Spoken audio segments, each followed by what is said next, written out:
menyarankan Anda saran dari laki-laki ke laki-laki. Prinsiplah dan jangan merendahkan diri di hadapan wanita. Maksudnya begini, pada saat seorang wanita yang menjadi istri Anda membutuhkan Anda, tunjukkan kebutuhan kita 1000 kali daripada dia. Dia sayang, dia perhatikan, dia siap berkorban. Kita harus 1000 kali lebih hebat daripada itu. Laki-laki memang penaung. Tapi kapan dibalik? Kalau saya pribadi, kapan dia tidak butuhkan, menunjukkan kebutuhan, saya 1000 kali tidak butuh sama dia. Untuk apa Anda merendahkan diri di depan seorang wanita yang kalau memang dia tidak bisa menjadi seorang istri? Karena kapan wanita sudah menyombongkan diri di hadapan laki-laki, tidak akan ada wibawa sama sekali. Ini poin dulu dalam pembukaan.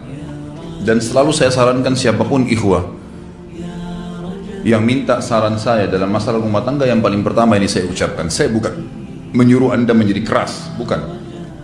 Tapi saya mengajak Anda untuk punya prinsip dalam hidup. Wibawa, pemimpin rumah tangga. Dibutuhkan kita butuh, tidak dibutuhkan ya sudah.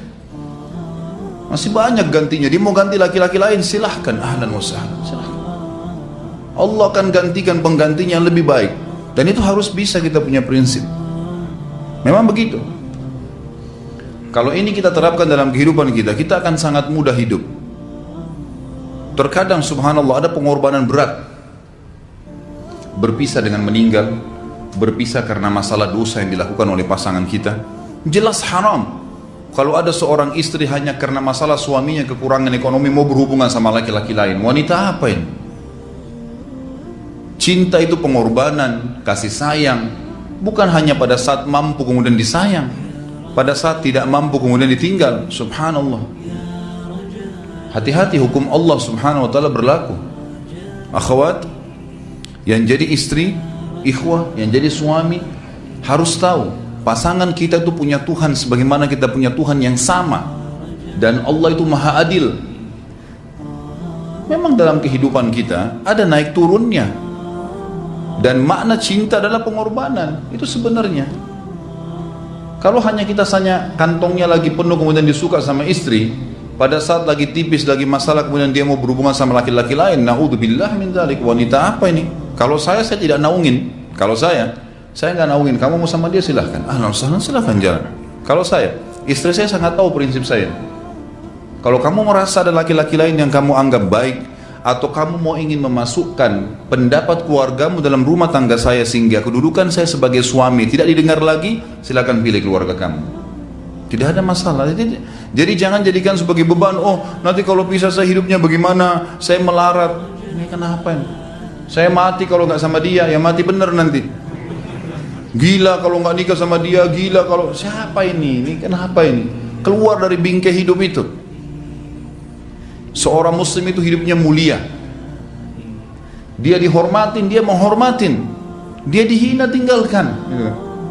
Allah SWT tidak menyuruh kita menghinakan diri, tidak boleh. Kalau wanita ini misalnya, istri ini yang dikatakan tadi masih mencintai suaminya, dia hanya sekedar minta kerja, ya, garis bawahi kalimat ini ya.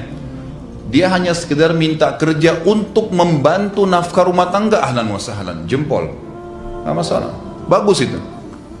Sampai suaminya mapan, itu baik.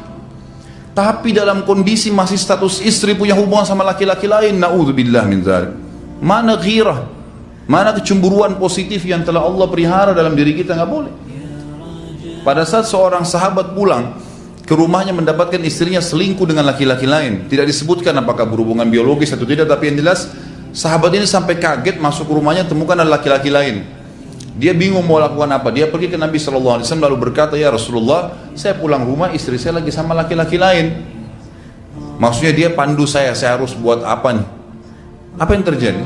Subhanallah, Sa'ad radhiyallahu anhu sahabat Nabi mulia menghenuskan pedang mengatakan, ya Rasulullah, kalau terjadi pada rumah tangga saya akan penggal dua-duanya. Dua-duanya saya penggal nih.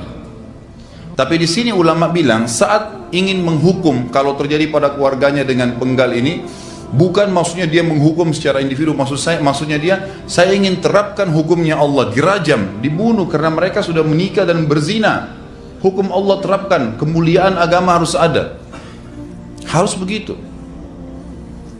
Seorang istri yang mau tinggal di bawah naungan kita sementara kita sudah berkorban di bawah terik matahari, sudah bekerja, sudah memilih dia dari sekian banyak wanita, kemudian dia mau berkorban, hormatin dia, junjung dia, lindungin dia, rangkul dia, gitu kan? Bela dia, memang harus begitu.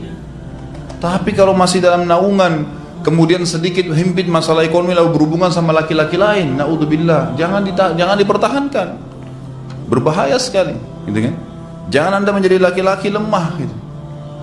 Saya kemarin ditelepon oleh 2 orang sekaligus, subhanallah. Sahabat dekat telepon kepada saya, laki-laki. Ustaz, maaf mau ngomong sebentar. Baik, silahkan. Ustaz, saya ini, istri saya pulang ke rumah ke kampung ayahnya ibunya karena alasan mengurus ayah dan ibunya. Akhirnya saya sama anak-anak ditinggal di sini sendiri.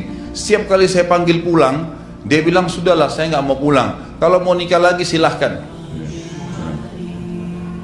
Dia bahasakan begitu. Bagaimana sarannya Ustaz? Saya bilang nikah lagi. Dengan tegas saya bilang nikah lagi. Kalau tidak terbuka pintu fitnah. Perempuan itu kenapa harus pilih orang tuanya? Tidak boleh secara syar'i. Nggak boleh. Sudah menerima akad nikahnya seorang laki-laki, laki-laki itu yang dinomorsatukan di atas ayahnya, nggak ada alasan. Kalau suami izinkan boleh urus orang tua, kalau nggak diizinkan tidak boleh, nggak boleh. Bagaimana dia tinggalkan suaminya sama anaknya? Kaget itu saya katakan begitu. Iya, bahkan sekarang hukum poligami sudah wajib bagi Anda, nggak boleh, wajib sekarang. Ini ragu mau melangkah seakan-akan poligami itu dosa, padahal dia ditinggal oleh istrinya. Bagaimana bisa ini? Ada laki-laki seperti ini nggak punya prinsip, harus melangkah. Dia sudah dapat jawaban saya, dikasih ini Ustaz, teman saya juga mau bicara, masalahnya sama lagi. Ustaz, istri saya tinggalkan saya, Ustaz, kayak mau menangis. Sebentar, jangan pakai nangis laki-laki. Apa ini cengeng? Ditinggal wanita nangis, subhanallah. Orang nangis itu ditinggal meninggal Rasulullah SAW, ketinggalan sholat subuh berjamaah, itu nangis. Nggak jadi jihad, nah itu nangis. Ditinggal perempuan nangis, la ilaha illallah. Allah ciptakan perempuan lebih banyak daripada laki-laki. Ini bukan menurunkan martabat perempuannya. Artinya harus seorang pemimpin itu punya wibawa. Nggak bisa, kalau nggak akan dianggap remeh nanti. Istri itu dinaungin, dilindungin, dididik, diberikan haknya ia. Berikan berlipat-lipat penghormatan sebagaimana dia berikan satu penghormatan, nggak apa-apa. Tapi jangan sampai menginjak martabat seorang pemimpin, tidak boleh. Akhirnya saya sampai bilang sama dia, akhi, ambil keputusan. Kamu mau balik sama saya berumah tangga di sini, atau kamu pilih rumah orang tua kamu? Oh, saya pilih orang tua saya, baik, saya ceraikan kamu sekarang. Assalamualaikum, tutup telepon, selesai. Jangan lama-lama. Cengeng sekali. Udah sujud sama Allah, saya masih berat cintanya Allah. Ia minta kepada Allah subhanahu wa ta'ala, minta gampang dihilangkan dari hati. Sebagaimana dia datang dia bisa keluar, gampang itu. Subhanallah ya, jangan terlalu mencintai dunia berlebihan. Kalau saran saya, kalau istri Anda ini tanya baik-baik, kalau kamu bekerja hanya karena mau bantu nafkah rumah tangga sekarang, ahlan wa sahlan, silahkan. Selama pekerjaan halal, antar dia ke tempat kerjanya. Muliakan dia, jaga, jemput pada saat pulang, Anda pembelahnya, begitu. Tapi kalau berhubungan sama laki-laki, ada subhanallah suami depannya dia, istrinya telepon laki-laki lain dan dia menerima itu. Mana ini? Dalam agama haram, wallah haram itu hukumnya. Nggak boleh. Itu namanya dayuth dalam agama. Nabi SAW mengatakan Allah melaknat dayuth. Kata sahabat, siapa itu dayuth ya Rasulullah? Laki-laki yang tidak punya cemburu terhadap pelanggaran agama yang terjadi pada istrinya. Gimana caranya? Nggak boleh dalam agama Islam, gitu kan? Makanya biasakan hati kita terisi dengan cinta kepada Allah SWT dan bukan cinta kepada manusia. Mencintai istri karena Allah yang perintahkan, mencintai suami karena Allah yang perintahkan. Jadi semua karena Allah. Tidak ada kata-kata hilang, tidak ada rugi kalau kita meninggalkannya. Jadi ini hal mendasar yang saya tahu, Allahu alam. Jadi sampaikan seperti itu. Kalau wirid apa? Saran saya adalah memperbanyak istighfar kepada Allah SWT. Gunakan momen musibah itu sebagai kesempatan untuk mendekatkan diri dengan Allah Subhanahu wa taala. Begitu.